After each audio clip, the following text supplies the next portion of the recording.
This is Real News Media TV, coverage you can trust. Please like, share, subscribe, and hit the notification bell. Select all for daily news updates.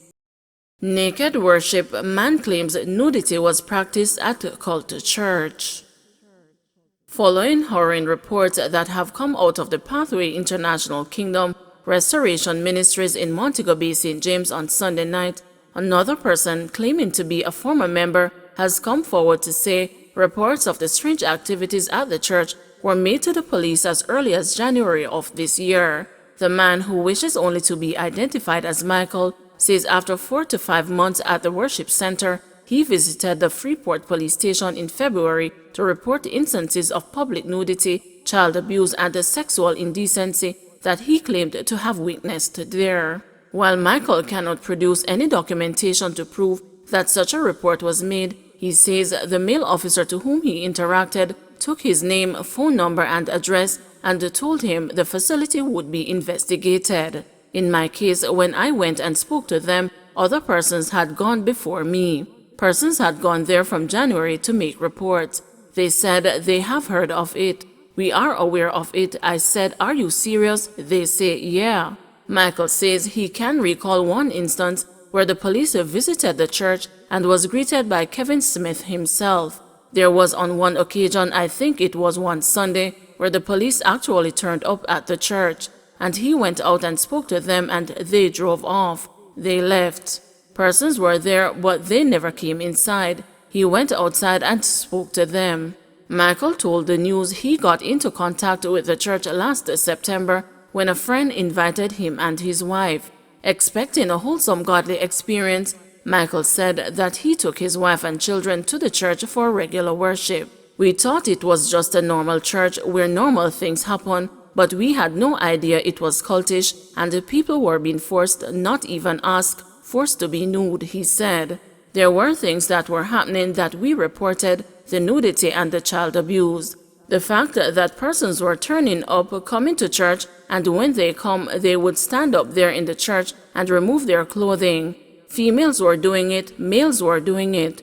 There were people running around nude in front of the children.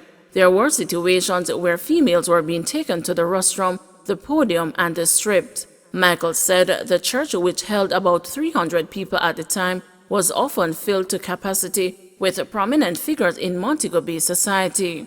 People who had privileged positions were turning up, and a lot of these people had no qualms.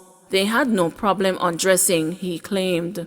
Michael said persons who refused to strip were coaxed by others in the church to do so and were encouraged not to laugh at anyone lest they face giving a public apology in front of the congregation and ask to strip themselves.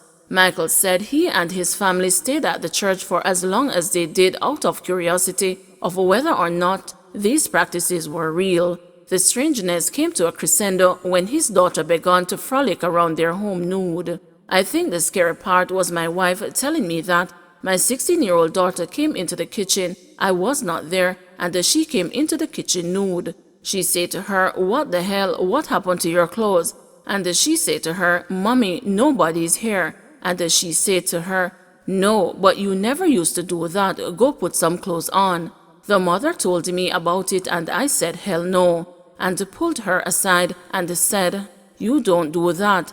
And I realized that there was a serious issue, and even after we left the church, I had to get some counseling for her because I realized they were getting to her.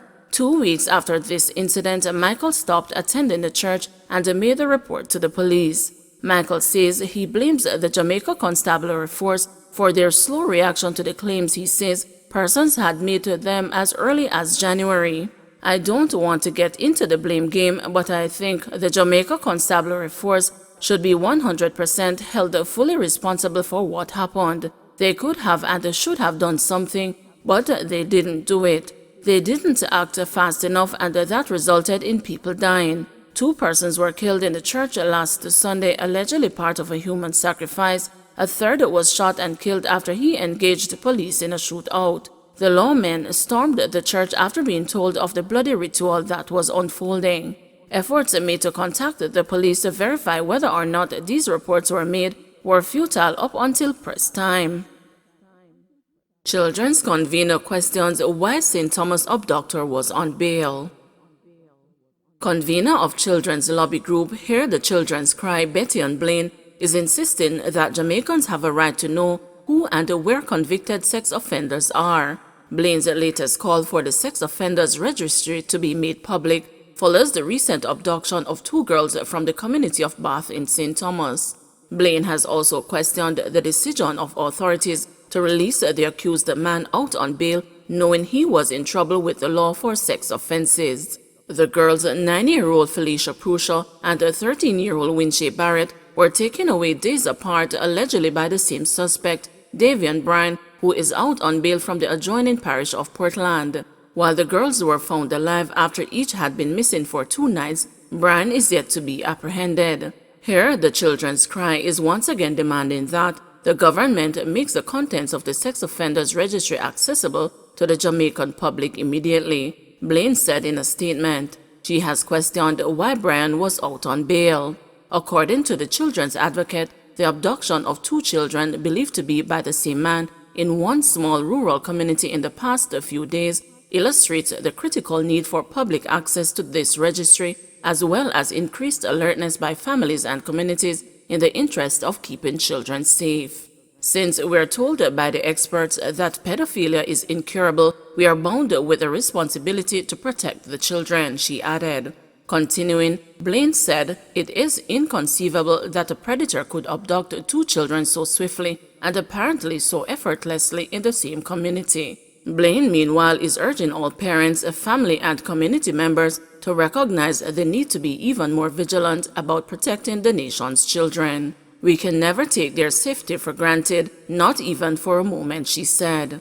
Established in 2014, the Sex Offender Registry is managed by the Department of Correctional Services. The names, addresses, and other important details it contains about convicted sex offenders are available to a select few, namely the police, persons engaged in professional counseling of sex offenders, persons managing educational institutions where they are enrolled or seeking to be enrolled, persons managing facilities that treat vulnerable persons, as well as prospective employers and employees of sex offenders. Parents, families, and the general public do not have access to the information on convicted sexual offenders. Search on for suspects linked to killing of 5-year-old girl in Duhaney Park. Police have launched a search for 2 men identified as suspects linked to the death of the 5-year-old child in Duhaney Park, St. Andrew.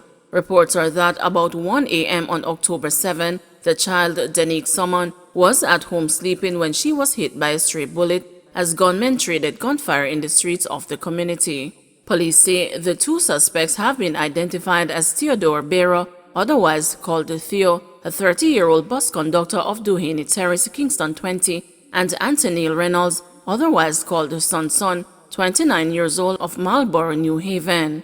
Police said Bera is slim-built, brown complexion, about 5 feet 9 inches tall, sports a plaited hairstyle, while Reynolds is also slim-built, bleached brown complexion, low-cut hairstyle, and walks with a limp.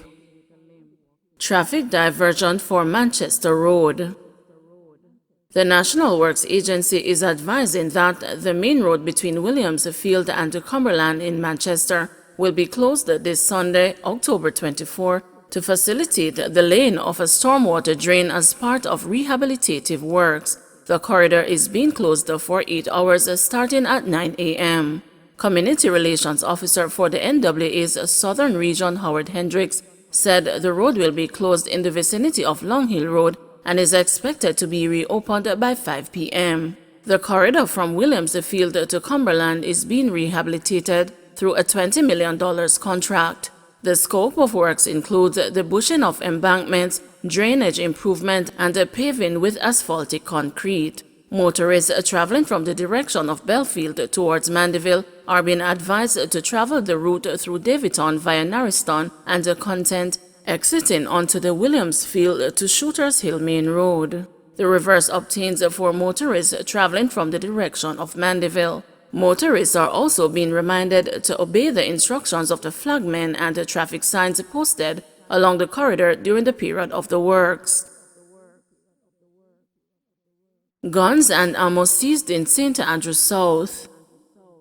A joint police military operation in the 2 Miles area on Thursday, October 21, led to the seizure of one 9mm Bersa SA pistol and one magazine containing 12 9mm rounds of ammunition. The serial number on the firearm was erased. The gun and ammunition were recovered at Bowens Road, Kingston 13.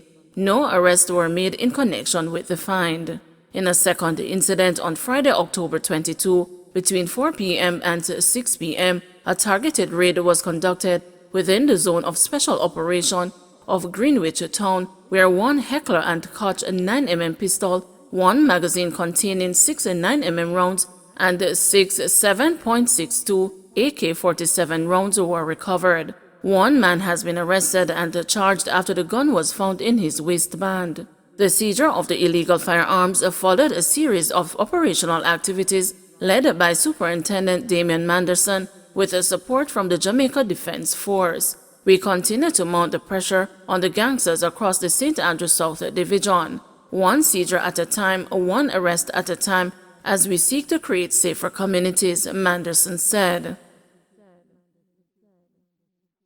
Don't forget to like, share, subscribe, and hit the notification bell. Select all for daily news updates.